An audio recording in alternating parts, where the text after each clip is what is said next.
This is about the dragon from Lincoln, which has ended up in my garden. I'm actually Freckles, a Cocker Spaniel, and I'm used to walking in the woods in Woodall. In fact, it's my favourite place.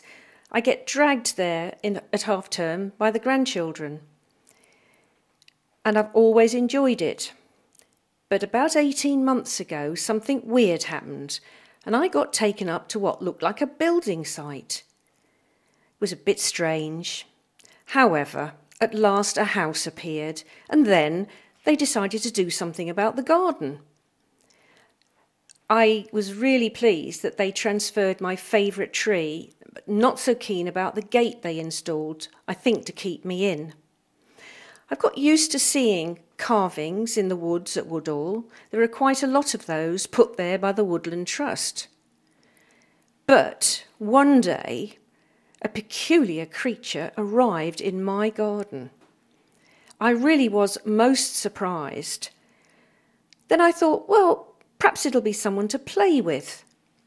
So I tried, but it didn't move. It just sat there grinning at me with its tail wrapped round. So I did a few rolls. Perhaps that would get him going. Nothing. This was not going to be any good at all. I started to get rather fed up. But he still sat there grinning at me.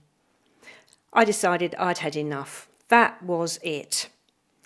Then I got to hear all the stories about why we had a dragon in the garden.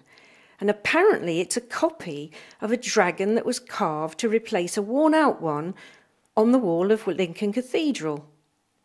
They went on and on about this dragon, and apparently they'd climbed up and had a look. And not only the dragon, which was sitting there in all its glory, but there were lots of other characters as well.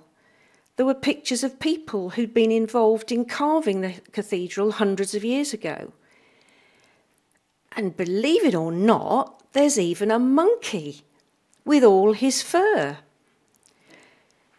And I also heard that they got someone rather high up to come and have a look, because she's got one at Gatcombe Park. I don't know what she's going to do with hers, but it looks as if I'm stuck with mine, and the dragon's going to stay here in Woodall Spa.